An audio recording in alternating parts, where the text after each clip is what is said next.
오늘은 지난 시간에 이어서 바울의 자전적인 고백에 대해서 함께 말씀을 생각합니다. 지난 시간에 함께 나누었던 말씀이 바울이 그 생애의 가장 결정적인 사건으로 다메섹 길 위에서 예수님 만난 이야기다. 그 이야기를 나누었습니다. 얼마나 그 사건이 결정적이었으면 평생 잊을 수가 없었어요. 사도행전이라고 하는 하나의 책에 그 이야기를 3번이나 기록할 정도니까 했던 말 또 하고 했던 말 또 하고 했던 말 또 했다는 이야기잖아요. 무슨 자랑도 아니고. 그러니까 그만큼 바울 사도에게 평생 잊을 수 없는 영향을 미친 거예요, 이게. 우리가 그 믿음 생활하면서 이런저런 크고 작은 경험들을 하지만 시간 지나면 잊어버려요. 그렇죠? 시간 지나면 잊어버려요. 간증해놓고는 잊어버려. 본인은 잊어버려. 그런데 바울 사도는 그걸 잊혀지지를 않는 거예요. 이스라엘 백성들이 민족적으로 수천 년이 지나도 잊을 수 없는, 잊혀지지 않는 큰 경험이 몇 가지가 있어요. 그게 바로 출애굽이라고 하는 아주 엄청난 경험이에요. 그래서 이스라엘 백성들은 구약 성경이냐 신약 성경을 봐도 이 출애굽 이야기를 그냥 틈만 나면 그 이야기 하는 거예요. 틈만 나면. 했던 이야기 또 하고 했던 이야기 또 하고. 왜? 민족적인 경험이었어요. 국가적인 경험인데 사실 민족적이고 국가적인 경험이라는 것도 시간 지나면 잊혀져요. 우리 한국 전쟁 겪었잖아요. 요즘 젊은 아이들 한국 전쟁 모르잖아요. 우리가 그 앞에는 일제히 압제를 당했잖아요. 예? 그래서 여기 앉은 대부분은 일본 그러면 괜히 기분 나빠. 근데 젊은 아이들 물어봐요. 일본에 쏘라 그러면 쌍수를 들고 환영하고 가지. 제가 일본에 기독교 순교지 탐방한다고 갔다가 깜짝 놀랐는데요. 일본 관광지의 대다수는 한국의 젊은 아이들이야. 그래서 그때 속으로는 얘들이 제정신인가? 우리를 그렇게 수탈하고 짓밟고 모욕을 준 나라를 이렇게 먹여 살려도 되나? 이런 생각이 들 정도예요. 이렇게 이야기하면 저기 이제 우리 20대 청년들은 우리 목사님 꼰대네. 이렇게 생각할 거라고. 언제 이야기인데 아직도 그러고 계셔. 그게요. 우리 민족이 잊을 수 없는 경험이 일제 압제예요. 그리고 한국 전쟁인데 이런 것조차도 우리는 잊어버리는 거야. 그럼 뭐 100년 안 가서 잊어버리는데 아직 100년 안 됐잖아요. 근데 잊어버리잖아. 해방 50년 만에 다 잊어버렸어요. 근데 이스라엘 민족은 출애굽 역사 수천 년을 잊지 않는 거예요. 그 민족이 무서운 민족이에요. 그래서 독일에 대학살을 당했잖아요. 홀로코스트라고. 지금도 그 나라는 그 홀로코스트 대학살 기념관에 유치원 아이들을 데리고 가서 교육을 시켜요. 보여주고 해골 같은 거 보여주고. 이거 잊으면 안 된다. 여러분, 우리가 무엇을 기억하고 사느냐는 굉장히 중요한 거예요. 내 삶에 결정적인 영향을 미쳐요. 무엇을 기억하고 사느냐. 이 바울은 다메섹 가는 길에서 예수님 만난 거 이건 잊을 수가 없는 거예요. 잊어지지도 않고. 정말 우리도 내가 예수님 만나서 기도하면서 예배하면서 찬양하면서 내가 받았던 크고 작은 은혜들에 대해서 참 기억을 되살리면서 잊지 않으려고 노력을 해야 합니다. 잊혀지지 않는 것이 제일 좋지만 우리가 정신이 없이 살기 때문에 참 잊지 않으려고 그 첫사랑의 기억, 처음 은혜 체험했을 때 그 감격 그런 걸 잊지 않으려고 그것만 붙들고 있어도 믿음이 흔들리지 않아요. 좀 기분 나쁜 일이 있고 속상하는 일이 있고 섭섭한 일이 있어도 그건 다 사람한테 섭섭하고 사람한테 기분 나쁘고 사람 때문에 속상한 거지 뭐 예수님 때문에 섭섭하나? 그렇잖아요. 근데 그걸 자꾸 잊어버리니까 사람한테 속상하고 사람한테 기분 나쁘다고 팽팽 삐지고 그러는 거잖아요. 이게 사도 바울은 그렇게 복음사에 가면서 무시당하고 짓밟히고 욕먹고 감옥에 끌려가서 고문당하고 그래도 얼마나 속상해. 얼마나 열받아요. 얼마나 섭섭하고. 그런데 그것 때문에 한 번도 삐진 적이 없어요. 흔들린 적이 없어요. 왜? 주님 만났던 그 감격, 그 은혜 이게 잊어지질 않으니까. 그 은혜 생각하고 그 사랑 생각하면 내 목숨을 내놔도 아깝지 않으니까. 그런 믿음의 길을 가는 우리가 되기를 주의 이름으로 부탁합니다. 그래서 오늘 제가 부제목을 붙인 거예요. 바뀐 삶이라고. 바뀐 삶. 바울 사도가 이 결정적인 예수님을 만나는 경험을 함으로 해서 무엇이 바뀌었나? 오늘 본문을 통해서 보면 먼저 내가 주인이었다가 예수님이 주인으로 바뀌어요. 제가 지난주에 말씀드렸잖아요. 아니 길 가다가 막 예수님 핍박하고 예수님 괴롭히고 교인 잡아놓고 그러다가 길에서 예수님을 확 만나가지고 사울아 너 왜 나를 괴롭히냐? 너 왜 나 못 살게 구냐? 너 왜 나를 핍박하냐? 이 소리를 직접 들었는데 그러면 막 우리가 일반적인 간정의 사례를 들면 경우를 보면 막 팍 꼬꾸라져가지고 아이고 주여 뭐 죽을 죄를 지었습니다 하고 통회하고 자복하고 땡글땡글 뒹굴어야 되는데 그런 모습이 없어. 그 소리를 듣고 나니까 정신이 하나도 없는 거야. 사도 바울이 뭐 울겨를도 없어요. 그래서 10절에 뭐라 그래요? 주님 내가 뭐 해야 됩니까? 내가 어떻게 해야 됩니까? 너무 당황을 해가지고 내가 어떻게 해야 되죠? 그랬더니 예수님이 뭐라 그래요? 그 성에 들어가서 아나니아 찾아가라 이러는 거야. 그 아나니아를 찾아갔지.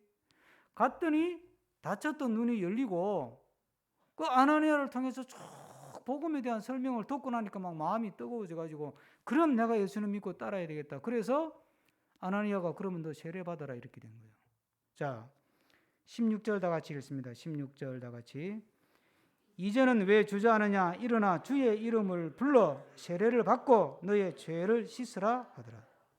그래서 이 세례를 받았다는 거예요. 세례를.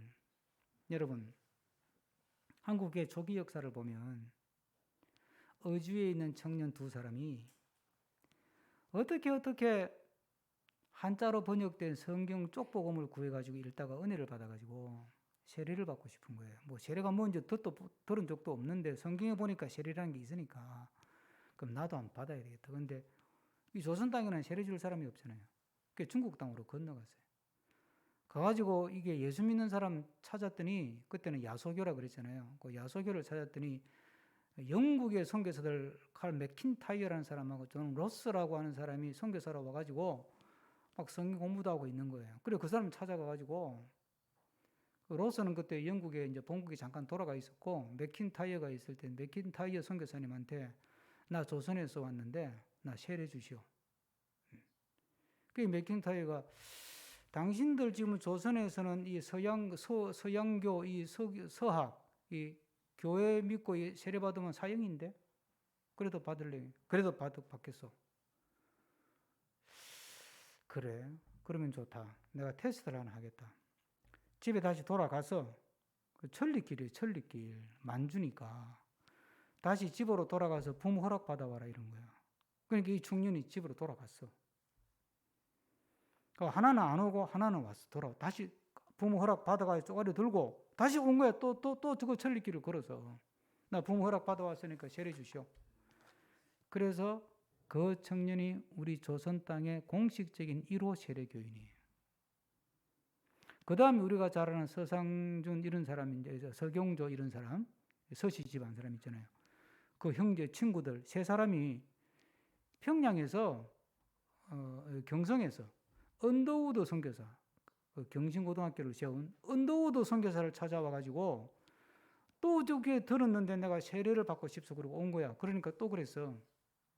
당신들 세례 받으면 사형인데 그래도 줬어 그랬더니 왕이 목을 쳐도 세례를 받겠어.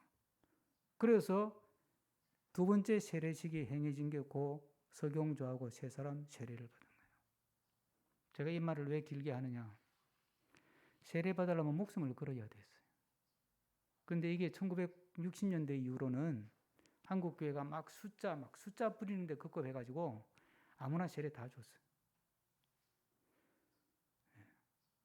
그러면서 우리 이 가짜 세례가 성행하고 교인들이 질이 떨어진 거예요. 그게 오늘날 한국 교회예요. 이거는 옥성덕이라고 하는 한국 교회 역사가가 쓴 논문을 제가 간단하게 소개를 드립니다. 여러분, 이 세례라는 거는요, 우리는 세례 그러면 뭐 죄사함 받았다는 표시 그거만 아는데 더 중요한 게 있어요. 이 세례를 받는다고 하는 것은 내 주인을 바꾼다는 뜻이에요. 주인을 바꾼다. 지금까지는 내가 내 인생의 주인이었어요. 내가 인생의 주인이기 때문에 내가 내 삶의 주도권을 가지고 내 하고 싶은 대로 하고 사는 게 그게 인생이었어요. 그게 잘 사는 거고. 요즘 사회가 그렇잖아요. 요즘 젊은이들이 내가 내 인생의 주도권을 갖는 거야. 이게 철학 사조로는 이걸 포스트 모더니즘이라고 그럽니다.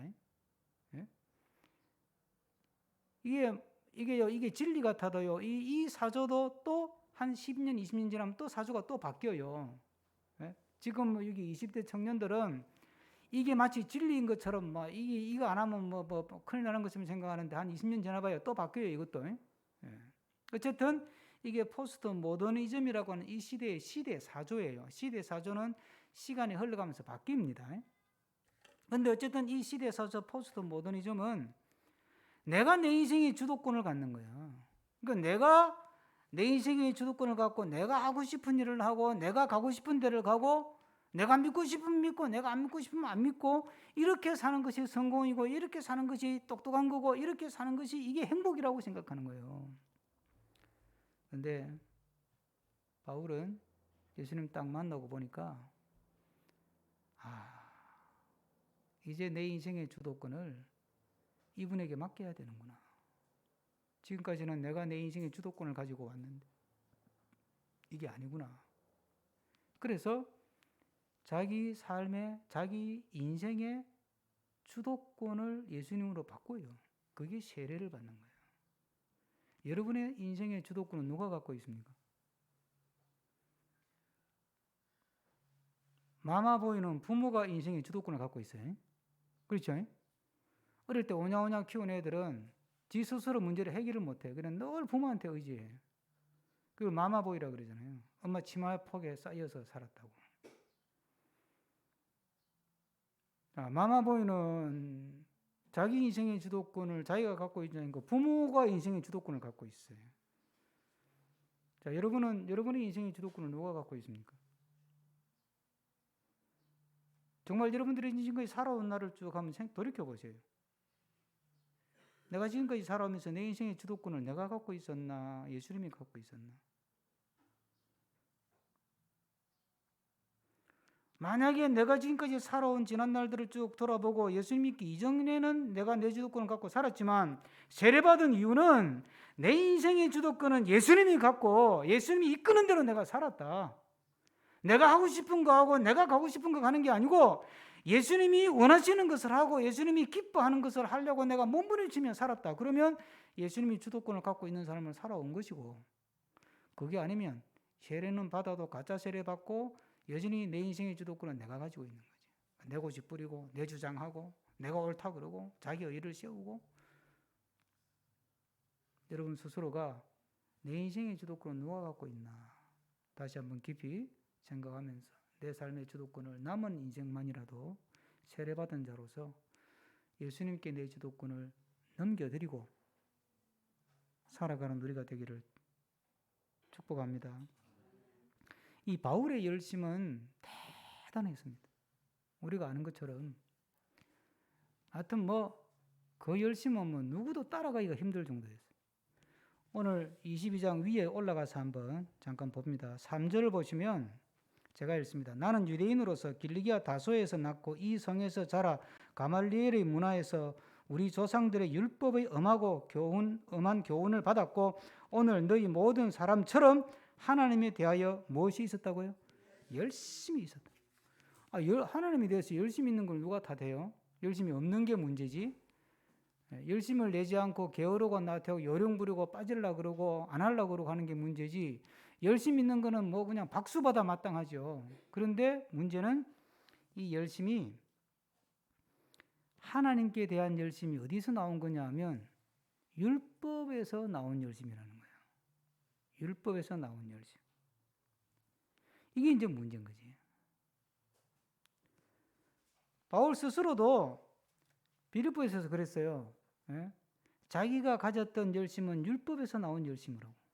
그 빌립보 3장에 이런 말씀이 있어요. 열심으로는 교회를 핍박하고 율법의 의로는 흠이 없는 자라 그랬으니까 하여튼 율법을 따라서 율법에서 나온 열심을 가지고 열심히 하나님을 섬겼다 이 말이에요. 그러다 보니까 결과가 어떻게 됐어요? 하나님이 기뻐했습니까? 괴로워했어요? 하나님이 괴로운 거야. 너 왜 나를 괴롭히냐야. 너 왜 나를 못 살게 구냐? 너 왜 나를 핍박하냐? 너 왜 나를 박해하냐? 예수님이 직접 말씀하시잖아. 너 지금 열심히 나를 박해한다? 너 지금 열심히 나를 괴롭힌다? 너 지금 열심히 나를 진짜 못 살게 구네. 너 진짜 나쁜 놈이야 너. 예? 여러분, 그래서 우리가 열심을 체크해 봐야 되는 거예요. 이 열심이 율법에서 나온 열심이냐? 아니면 복음에서 나온 열심이냐? 복음에서 나온 열심. 율법에서 나온 열심은요, 이런 거예요. 그 율법에서 나온 열심은 나를 괴롭히고 다른 사람도 괴롭혀요. 열심히 하면서. 왜 그러냐면 율법에서 나온 열심은 우리가 잘 아는 사자성어를 몇 개 소개를 드릴게요. 은혜 보답 이런 말 알죠? 은혜 보답하기 위해서 열심히 한대. 그거는 복음에서 나온 열심이 아니에요. 예수님이 우리에게 은혜 줄 때 뭐 보답하라고 주었어요? 그럼 예수님이 은혜를 모독하는 거예요, 그게. 그 다음에 두 번째는 신상필벌. 예? 일 열심히 하면 상 주고 농땡이 부리면 벌 주고. 하나님이 그런 분이에요? 그건 율법의 하나님이지. 은혜의 하나님은 그렇지 않아요.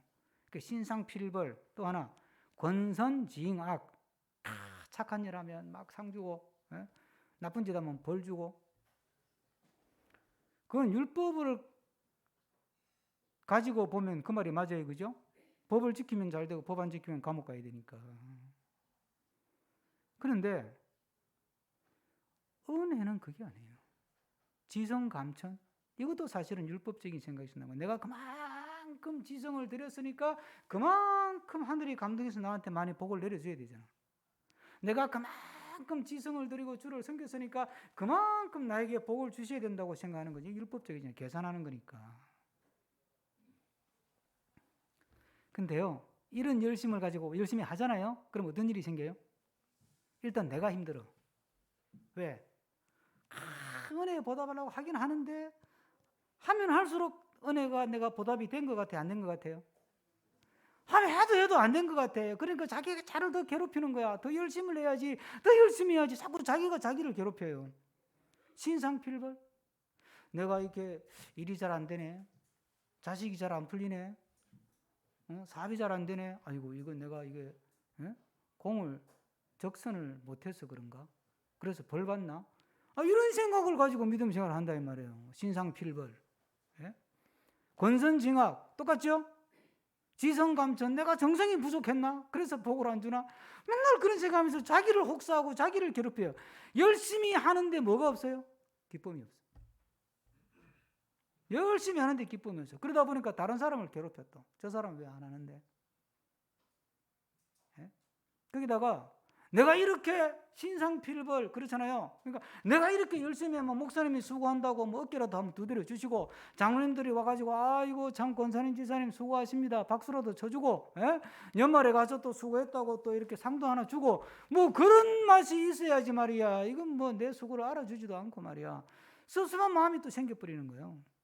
그리고 또 시험 들어. 그러니까 봐요. 율법에서 나온 율법을 따라하는 열심은 나를 괴롭히고 주변 사람들을 괴롭혀요.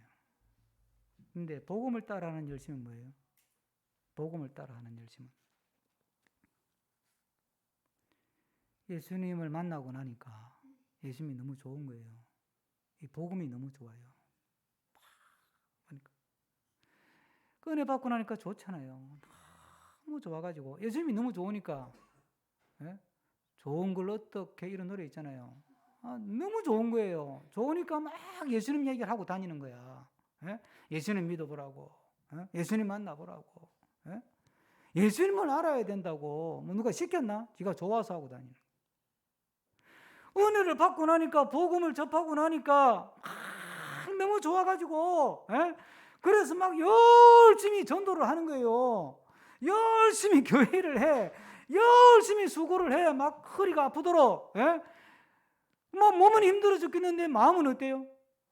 괴로워요? 기뻐요? 희한한 거예요. 남들이 보면 희한한 거예요. 저 사람은 아니 저렇게 열심히 하면서도 뭐가 저래 좋다고 흥얼거리고 찬송을 부르고 그냥 어깨가 들썩들썩하고 저렇게 기뻐서 하는 게 참 이해가 안 되네. 이해가 안 되는 게 정상인 거예요. 그게 믿음의 삶이에요. 그래서 믿음의 길을 신비하다고 하는 거거든요. 누가 알아주든 안 알아주든 아무 상관이 없어. 칭찬을 해주든 안 알아주든 아무 상관이 없어. 이게 고생이 되든 안 되든 그것도 아무 관계 없어. 만약에 내가 열심히 하고 나서 내가 참 이렇게 열심히 하는데 진짜 안 알아주나.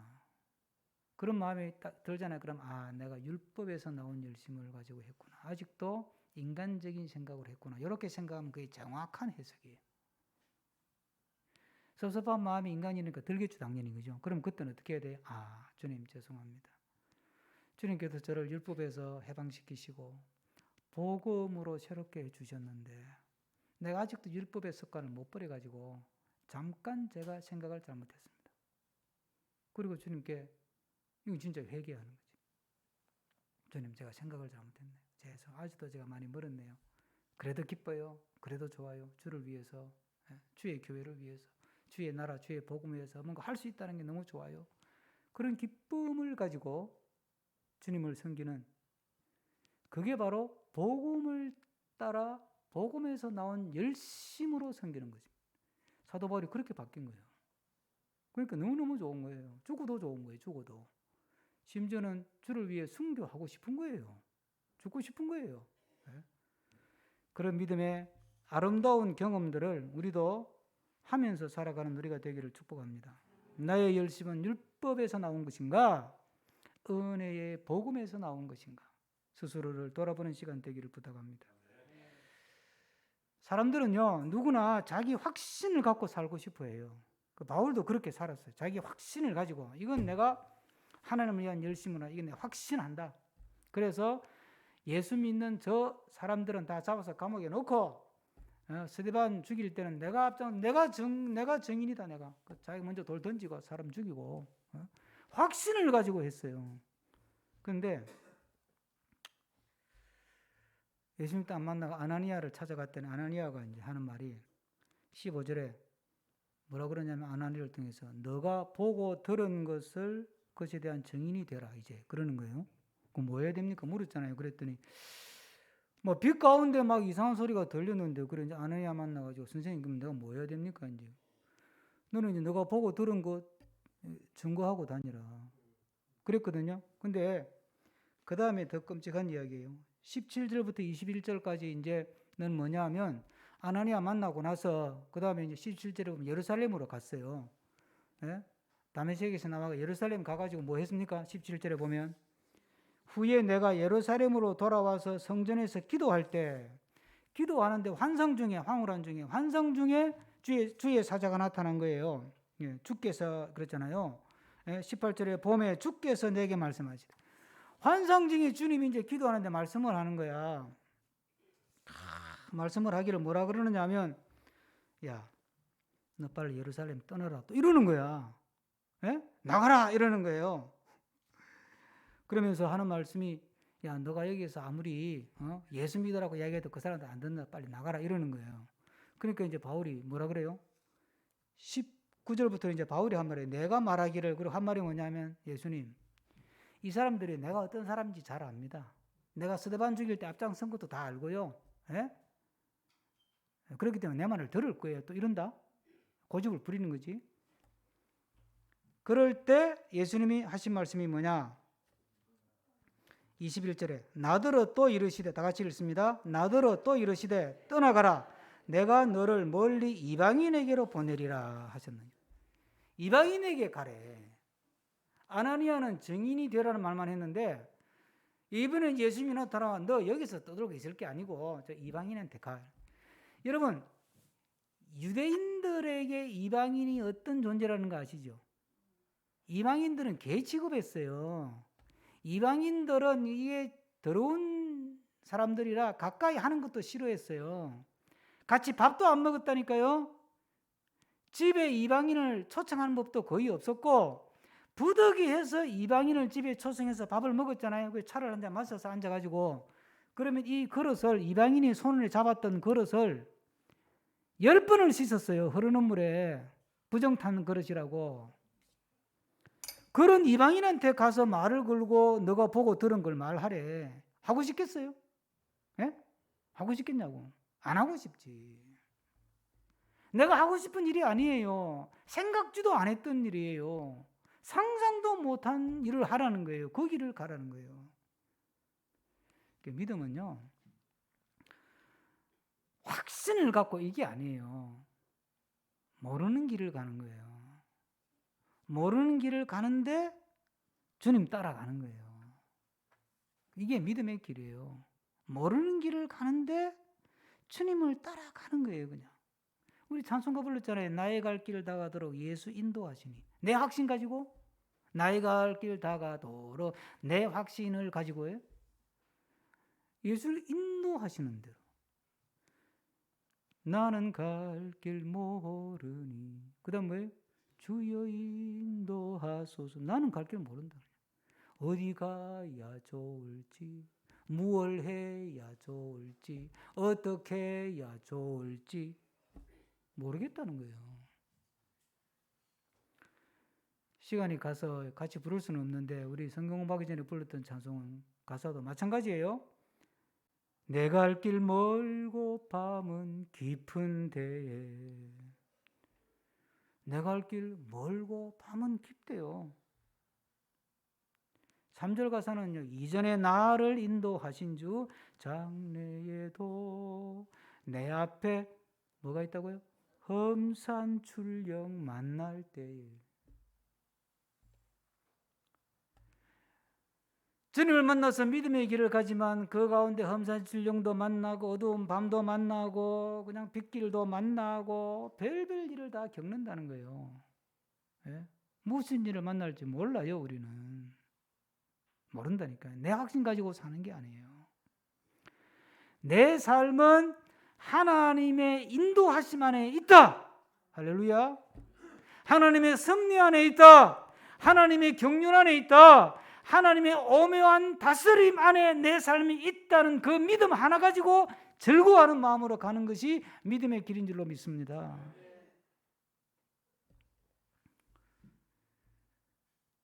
그러니까 믿음으로 사는 것이 무슨 뭐 대단한 확신을 가지고 사는 것처럼 착각하면 안 돼요. 그러면 시험에 들어요. 넘어지고. 나도 잘 모르겠어. 예? 다만 믿음으로 살려고 기도하면서 주님의 뜻을 따라 살려고 기도하면서 말씀을 배워가면서 간다고 가는 거예요. 가는데 이게 잘하는 건지 못하는 건지 알아요, 몰라요? 잘 모르겠어요. 근데 무엇은 분명해요? 지금 내가 주님이 인도하는 하나님의 섭리 안에 있는 것은 분명하죠. 하나님의 인도하심 안에 있는 건 분명하죠. 하나님의 경륜 안에 있다는 것은 틀림없잖아요. 그것은 틀림없는 거예요. 지금도 하나님의 손길이 나를 이끄시고 지금도 하나님의 은혜가 나를 감싸고 지금도 하나님의 선하신 능력이 나를, 우리 가족을, 우리 자녀들을 인도하고 이끌고 있다는 것은 틀림없단 말이에요. 그 믿음을 가지고 가는 거지 내 확신을 가지고 가는 게 아니에요. 예? 내 확신을 가지고 내 꿈을 가지고 내 계획에 대한 확신을 가지고 그 비전을 가지고 가는 것이 아니라 나도 나를 모르겠고 내 인생이 어떻게 풀릴지 아무도 몰라요. 내 앞에 무슨 일을 만날지 아무도 몰라요. 일이 잘 될지 안 될지 모른다니까요. 그러나 하나님의 선하신 능력이, 하나님의 손길이 나를 이끌고 있다. 그 오묘한 하나님의 통치 안에 내가 있다. 이 사실을 믿고 나아가는 것. 그럴 때 주님은 우리를 아브라함처럼 주님이 예비하신 길로 인도하는 거예요. 아브라함이 주님이 예비하신 어린 양 은혜를 만나듯이 그렇게 갈 때 그게 예비한 은혜 만나게 되는 거예요. 그 믿음을 가지고 늘 기도하면서 주님을 주인 삼고 복음에서 나온 열심이 아니라 율법에서 나온 열심이 아니라 복음을 따라하는 열심으로 잘 모르는 길이지만 내가 확신은 없지만 하나님의 선하신 인도하심은 분명하다. 내가 그 하나님의 섭리 안에 경륜 안에 선하신 능력 안에 내 삶이 있다는 사실을 확실히 믿고 믿음으로 살아가는 우리가 되기를 축복합니다. 기도하겠습니다. 주신 말씀 생각하며 기도합니다.